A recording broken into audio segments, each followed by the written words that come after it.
사도신경으로 우리의 신앙을 하나님께 고백하겠습니다. 나는 전능하신 아버지 하나님 천지의 창조주를 믿습니다. 나는 그의 유일하신 아들 우리 주 예수 그리스도를 믿습니다. 그는 성령으로 잉태되어 동정녀 마리아에게서 나시고 본디오 빌라도에게 고난을 받아 십자가에 못 박혀 죽으시고 장사된 지 사흘 만에 죽은 자 가운데서 다시 살아나셨으며 하늘에 오르시어 전능하신 아버지 하나님 우편에 앉아 계시다가 거기로부터 살아있는 자와 죽은 자를 심판하러 오십니다.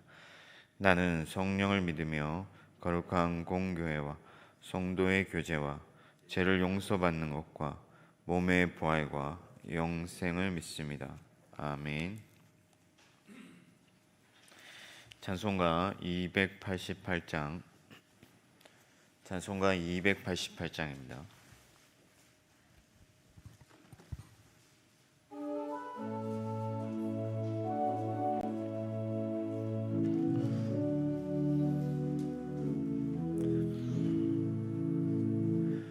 예수를 나의 구주 삼고 성령과 피로써 거듭나니 이 세상에서 내 영혼이 하늘의 영광 누리도다.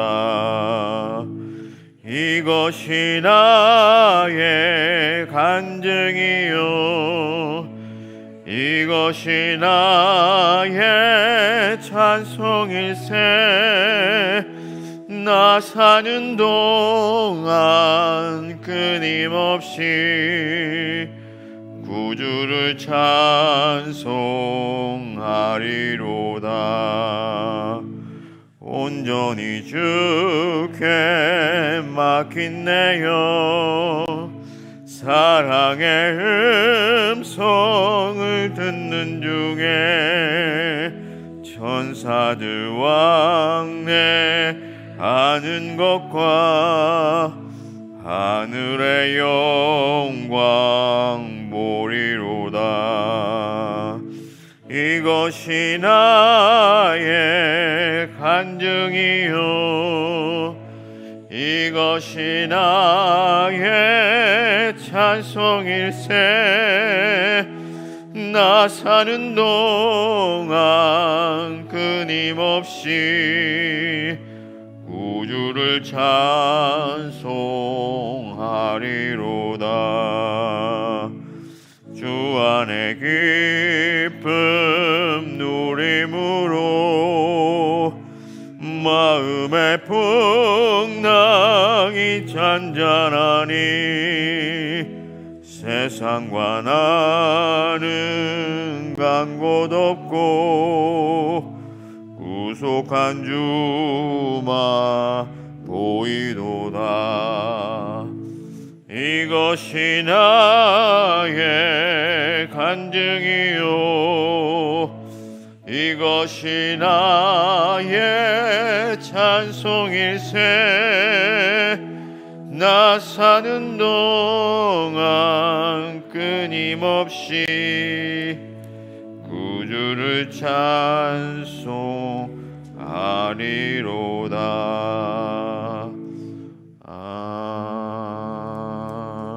아멘.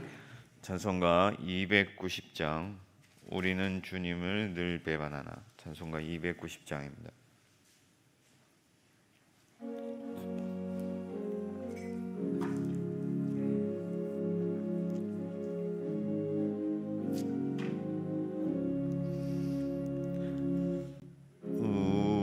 우리는 주님을 늘 배반하나. 내 주 예수 여전히 날 부르사 그 참되신 사랑을 베푸시나니 내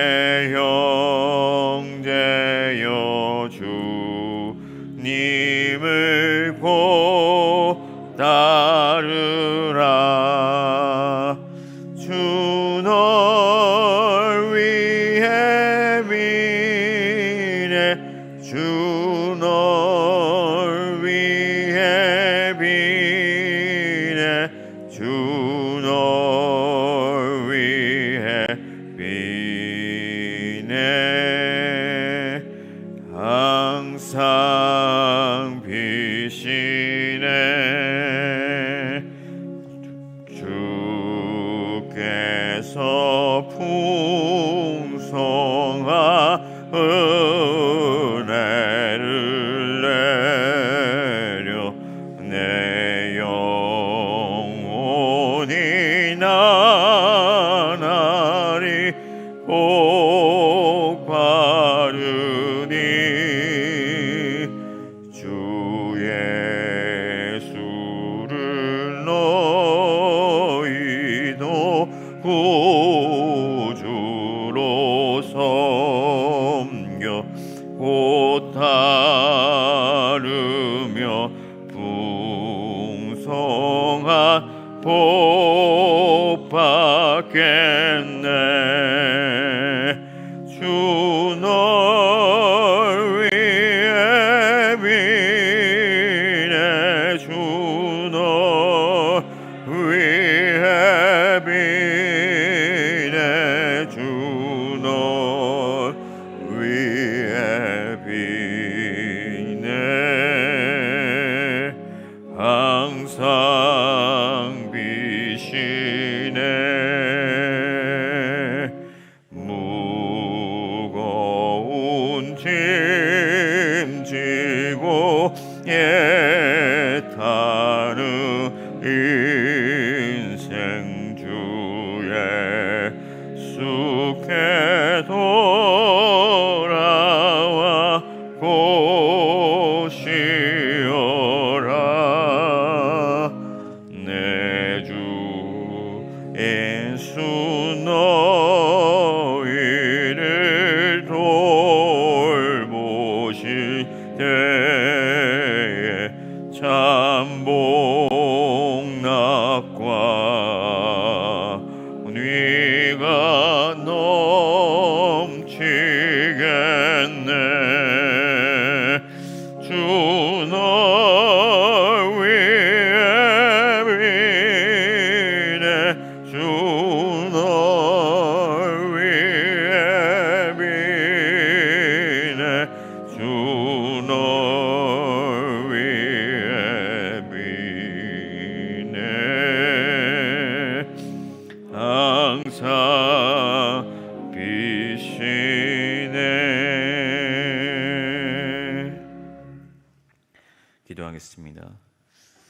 하나님 아버지 지난밤도 저희들을 붙들어 주시고 평안히 자게 하시고 또 이 아침에 하나님 앞에 나와 기도로 하루를 열게 하여 주시니 감사합니다. 부족하고 연약한 건 맞지만 하나님 우리 인생을 붙드셔서 하나님의 기쁨이 되게 하여 주시고 하나님의 영광을 위하여 살아가는 저희들이 되게 하여 주시옵소서. 오늘 이 아침에 가지고 나온 모든 기도의 제목들 하나님이 들어주시고 응답하여 주시고 하나님의 역사를 경험하는 새벽 제단이 되게 하여 주옵소서. 사랑하는 담임 목사님 말씀을 통하여 새 힘 주시고 또 지혜 주시고 또 위로함 주셔서 오늘 하루도 승리하는 삶을 살게 하여 주시옵소서. 흩어진 우리의 모든 성도들 어디로 가든지 주님 동행하여 주시고 하늘로부터 은총을 입게 하여 주시고 그래서 날마다 복된 인생이 될 수 있도록 하나님 우리와 함께하여 주옵소서. 코로나도 하나님께서 긍휼히 여겨주셔서 속히 종식되게 하여 주옵시고 모든 사람들이 하나님의 은총 가운데 평안히 살 수 있도록 주님의 긍휼을 우리 가운데 내려 주시옵소서. 감사하고 예수 그리스도 이름으로 기도합니다. 아멘.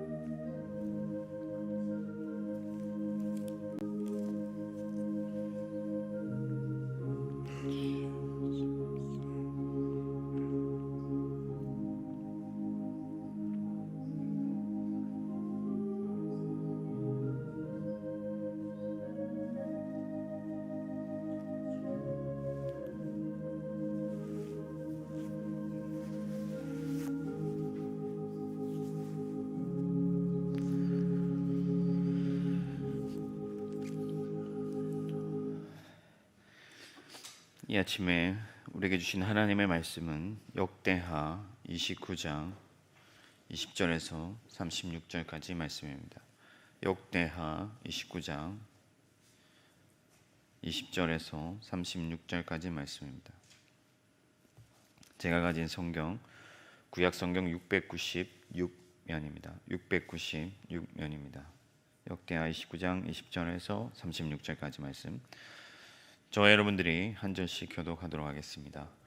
히스기야 왕이 일찍이 일어나 성읍의 귀인들을 모아 여호와의 전에 올라가서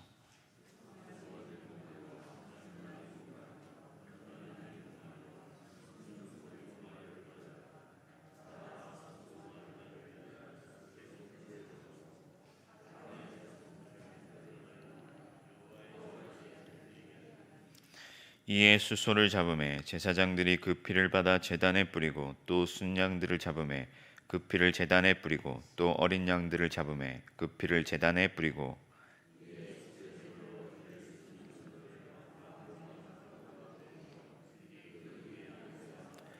제사장들이 잡아 그 피를 속죄제로 삼아 제단에 드려 온 이스라엘 위하여 속죄하니 이는 왕이 명령하여 온 이스라엘 위하여 번제와 속죄제를 드리게 하였음이더라.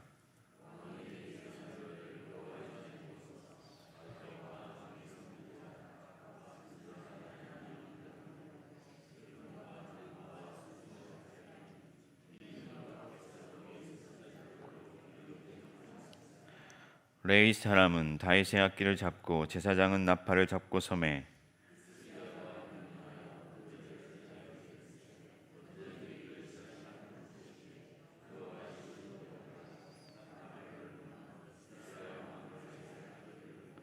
온 회중이 경배하며 노래하는 자들은 노래하고 나팔 부는 자들은 나팔을 불어 번제를 마치기까지 이르니라.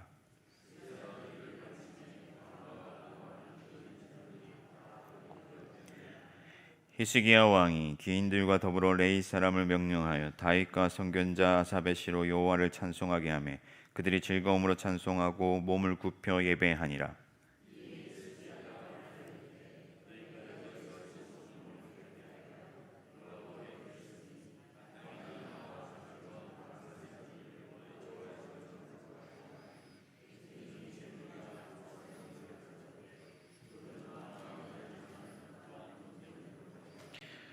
회중이 가져온 번제물의 수요는 수소가 70마리요 순양이 100마리요 어린 양이 200마리이니 이는 다 여호와께 번제물로 드리는 것이며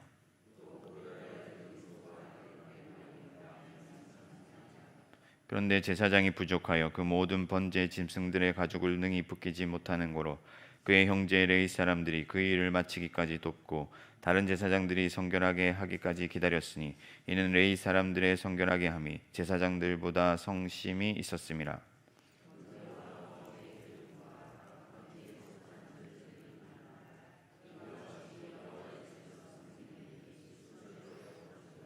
함께 읽겠습니다. 이 일이 갑자기 되었으나 하나님께서 백성을 위하여 예비하셨으므로 히스기야가 백성과 더불어 기뻐하였더라. 아멘.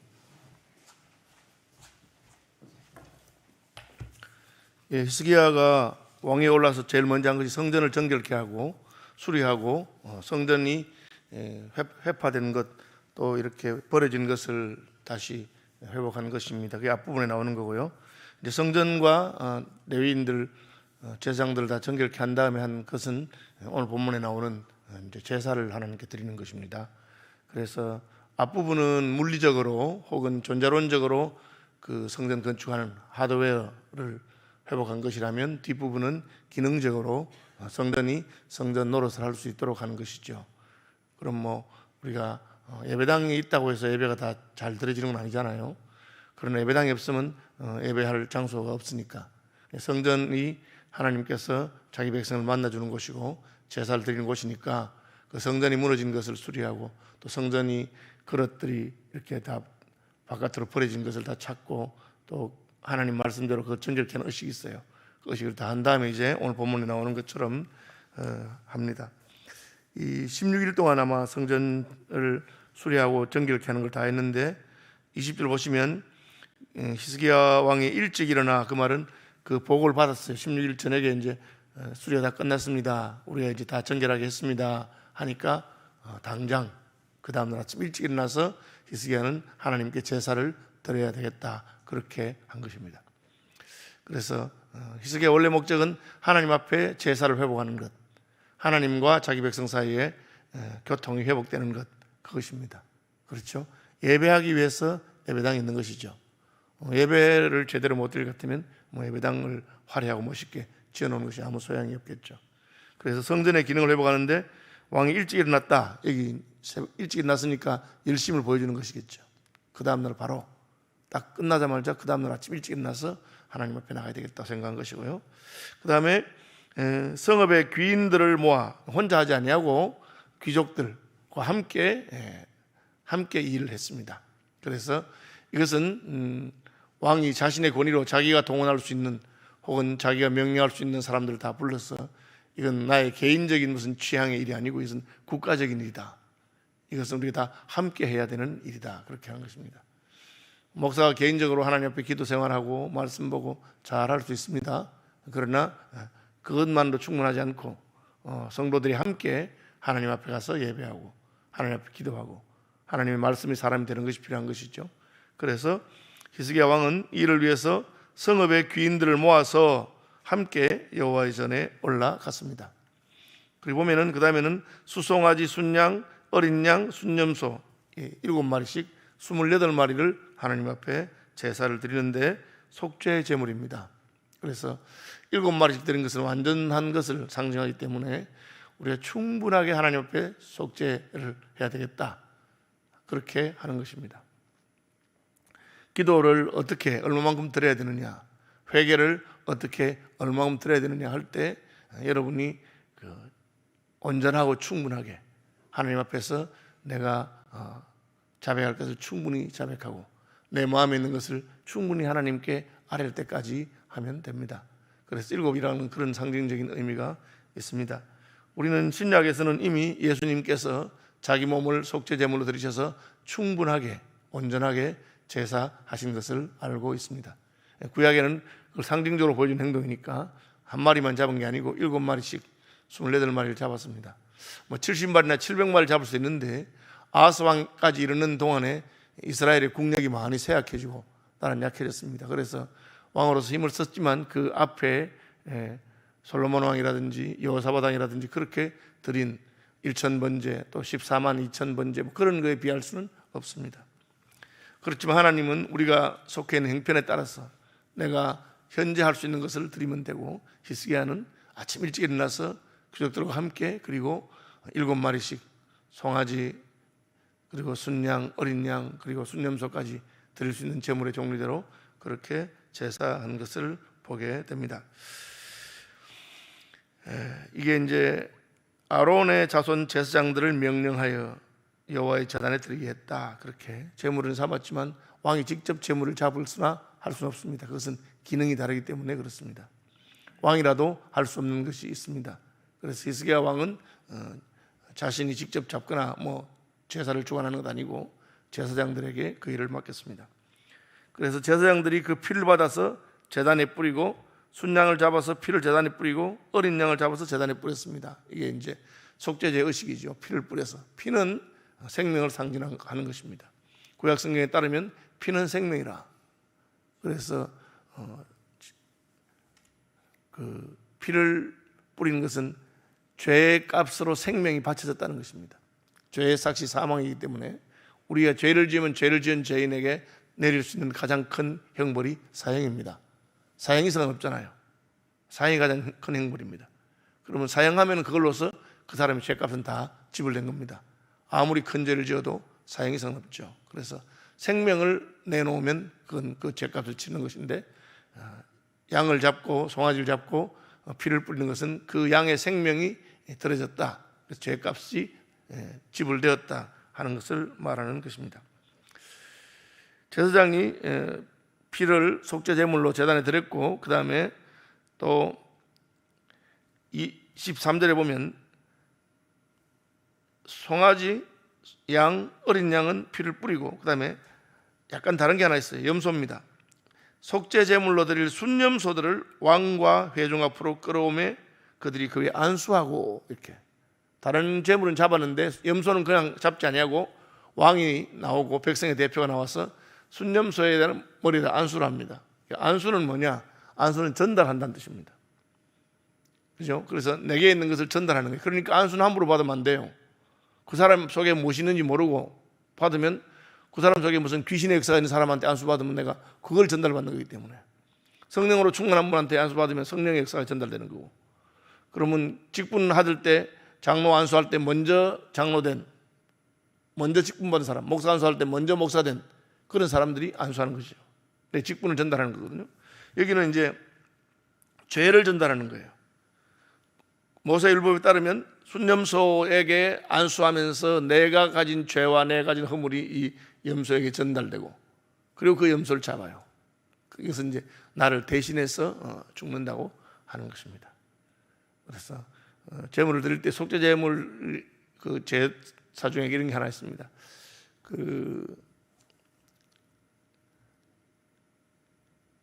베들레헴에 가면 양들이 많이 있는데 양과 염소가 있는데 그 양과 염소를 사서 제사장이 갑니다. 가면 이제 가족들이 갈 때는 그 가족의 가장이 제일 앞에 서고 그 식구들이 줄 딱 따라요. 그러면 가장이 그 양을 어깨에 메고 갑니다. 그 양은 제사를 드리는, 속죄제를 드리는 거예요.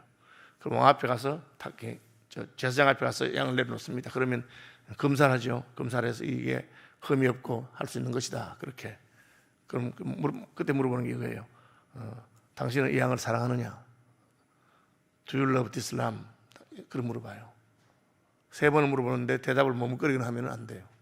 그래서 그 양은 자기가 집에서 키운 양이라 해야 되는데 이제 집에서 키울 수가 없으니까 최소한 일주일을 같이 데리고 있어야 되는 거예요. 그래서 그 양을 가져와서 내려놓으면은 딱 눈을 쳐다보면서 제사장이 당신 이 양을 사랑하느냐? 사랑하느냐 3번 물어보고 그 다음에는 그에 안수하고 죽입니다. 그거는 이제 나를 대신해서 죽는다는 의식을 보여주는 것이죠. 속죄 제물에 왕과 회중들이 안수한 것은 우리의 죄가 많고 우리의 죄를 위해서 이 양이 죽는다. 그래서 온 이스라엘을 위해서 이 순념소에 피를 흘려서 속죄제를 드리게 되었습니다. 이게 첫 번째 단계입니다. 아침 일찍 일어나서 귀족들과 함께 레위인과 제사장 불러서 제사를 드리는데 속죄제를 드리고 안수해서 드리고, 그래서 우리가 정결케 되었다. 그 다음 뭐겠어요? 죄가 정결케 된다 하는 것이 뭐냐? 그 다음에는 번제와 찬양입니다.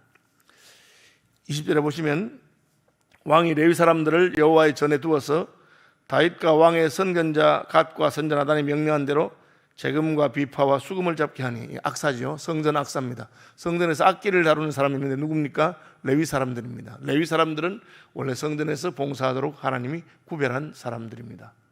그래서 노래 잘하는 사람, 악기 잘 다루는 사람 그렇게 하지 않고 레위 사람, 하나님을 위해서 헌신하고 하나님을 위해서 드려진 그 사람들이 하는 것입니다. 그래서 우리 사실은 교회에서도 이 찬양대나 뭐 이런 게 음악성과 영성의 사실은 이게 긴장관계 같은 게 있잖아요. 어떤 분은 음악은 잘하고 노래도 잘하고 악기는 잘하는데 믿음이 없다. 그럼 그런 사람을 무슨 교회 악사로 써야 되느냐, 그런 문제가 있습니다. 성경의 원리는 먼저 자신이 하나님 앞에 드려진 사람, 음악적으로 좀 부족해도 그런 사람이 하나님 앞에서 악사로 쓰임받는 것을 볼 수가 있습니다.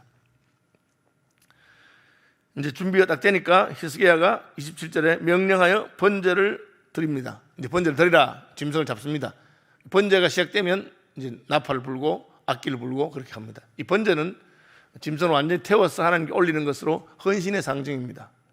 아까 속죄제는 피를 흘려서 죄를 씻는 것이라면 이 번제는 태워가지고 나의 인생이, 내가 이제 정결하게 되었으니까, 예수 믿어서 구원받았으니까 하나님을 위해서 살겠다, 하나님 기뻐하시는 삶을 살겠다, 그것이 온전히 태워드리는 의식입니다. 그때 찬양을 같이 합니다. 찬양도 마찬가지입니다. 찬양은 우리 마음에 있는 것을 입으로 표현하는 것이고 그 악기를 통해서 자기의 영혼에 있는 것을 표현하는 것인데 그 하나님께 올려드리는 것입니다. 그래서 우리는 하나님께 영광을 돌리는 삶을 살겠습니다, 하나님 위해서 헌신하는 삶을 살겠습니다. 그것이 이제 속죄제가 먼저 있고 그 다음에는 번제와 찬양이 따르는 것을 보게 됩니다. 온 회중이 찬양하고 그렇게 합니다. 어떻게 하냐면은 이분들이 30절 히스기야 왕이 귀인들과 더불어 레위 사람들을 명령하여 다윗과 선견자 아삽의 시로 여호와를 찬송하게 하며, 첫째, 찬송하는 내용은 시편. 두 번째, 그들이 즐거움으로, 찬송하는 태도는 기쁨과 즐거움으로. 세 번째, 몸을 굽혀 예배하니라, 겸손. 이것이 이제 하나님 앞에 찬양하는 방식을 보여줍니다. 그래서 노래할 때 뭐 내 마음에 드는 가사, 로맨틱한 가사 뭐 그런 게 하는 게 아니고, 시편에 기록되어 있는 것처럼 하나님께서 받으시는 가사. 이게 이제 시편은 어떤 거냐면 우리의 경험과 우리의 인생살이에 대한 것을 노래한 것이지만 성경이 된 거예요. 그래서 우리의 간증이든지 고백이 하나님 앞에서 계시의 수준에까지 올라간 그 진리를 표현할 수 있는 그런 것을 찬송 가사로 하고, 그 다음에는 즐거운 마음으로 하고, 그리고 그 다음에는 굽혀서 예배하고 겸손하게 하는 것. 찬양을 이렇게 하는 것이구나 하는 것을 볼 수가 있습니다. 이제 번제와 찬양을 드리고 히스기야가 이제는 백성들을 보고 제물을 가져와라니 너희도 다 바쳐라. 왕이 국가적으로 공식적으로 한 제사고 이제는 개인적으로 제물을 가져왔습니다. 숫자가 수소 70마리, 순양이 100마리, 어린 양이 200마리니까 뭐 370마리죠. 역시 솔로몬 시대에 비하면 너무 숫자가 작습니다. 솔로몬은 뭐 드렸다면 1,000마리, 14만 2,000마리 뭐 그렇게 드렸는데 이미 나라의 국력이 많이 세해지고 그렇기 때문에 그렇습니다. 그러나 성경은 이 히스기야의 종교개혁이 그 제물의 숫자가 적기 때문에 그것이 뭐 사소하거나 혹은 부족하거나 온전하지 않다 그렇게 말한 적이 없습니다. 그들은 그런 형편에 그 앞때 아하스 왕까지 이르는 왕들이 나라를 많이 흔들어서 망쳐서 어려워졌지만, 그러나 어려운 중에도 자신들이 드릴 수 있는 것을 하나님께 드렸고요. 그 다음에 구별하여 드렸다. 이것은 이제 아까 뭐 화목제, 제물 이런 걸 드린 건데 600마리, 양이 3,000마리, 3,600마리입니다. 그래서 번제는 370마리, 그 다음에 화목제는 같이 나누어 먹는 거예요. 온 백성이 와서 3,600마리를 드려서 그렇게 했습니다. 그리고 이제 3,600마리 되니까 잡아야 되잖아요. 잡아야 되는데 제사장들이 다 못 잡았다. 그 무슨 말이냐? 그 뒤에 보시면 제사장 레위 사람들의 성결하게 함이 제사장들보다 성심이 있었다. 이 말은 이 제사 드리기 전에 자기를 정결하게 하는 예식을 해야 되는데 레위 사람들이 더 열심히 더 먼저 해서 더 정결하게 깨끗하게 됐고 제사장은 아직까지 준비가 덜 된 거예요. 우리가 생각할 때는 제사를 지내면 제사장이 먼저 앞서서 해야 되는데 꼭 그런 건 아니라는 거죠. 오늘날 우리 적용하자면 교회에서 목사라고 해서 또 더 반드시 하나님 앞에서 더 열심이고 더 정결케 하고 자기를 준비하는 것이 아니라는 거예요. 그래서 레위 사람들이 그 짐승을 잡고 하는 일을 도와서 했다. 왜? 제사장들 중에서 아직 준비되지 않은 사람이 있었어요. 이 왕이 나오고 귀족들이 나오고 온 백성이 함께 하는데 그걸 좀 미리 준비하면 될 건데 이분들이 안 했다는 건 아니에요. 하긴 하는데 왕은 아침부터 일찍 일어나서 하는데 제사장들 가운데서는 막상 제사가 시작됐는데 자기가 수종들 준비가 안 돼 있는 거예요. 신약으로 말하면 신랑이 왔다, 혼인잔치하러 들어가자 그러는데 등불에 기름이 없어가지고 그제서야 기름 사러 가자 그렇게 하면 안 된다. 이런 것은 좀 이렇게 안 좋은 거잖아요. 그런데 성경이 그대로 기록해 놓았어요. 우리가 종교개혁을 하고 성전을 정결하게 하고 제사를 회복할 때 좋은 일을 하고 마음 하니까 좋은 점만 있느냐? 여전히 그들 가운데서 준비가 안 돼가지고 그냥 다른 사람에게 부담을 주고 하는 그런 일이 있을 수 있다는 것입니다. 하나님 기뻐하는 일을 함에 있어서 우리도 이렇게 뒤처지면 안 되겠다. 다른 사람들에게 피해를 주면 안 되겠다. 그렇게 하고 해야 되는데 그런 일이 있었던 것을 이야기합니다. 말씀 묵상하시고 기도하는 아침 되길 바랍니다. 하늘에 계신 우리 아버지, 아버지의 이름을 거룩하게 하시며 아버지의 나라가 오게 하시며 아버지의 뜻이 하늘에서와 같이 땅에서도 이루어지게 하소서. 오늘 우리에게 일용할 양식을 주시고 우리가 우리에게 잘못한 사람들을 용서해 준 것 같이 우리 죄를 용서해 주시고 우리를 시험에 빠지지 않게 하시고 악에서 구하소서. 나라와 권능과 영광이 영원히 아버지의 것입니다. 아멘. 자유롭게 기도하시기 바랍니다.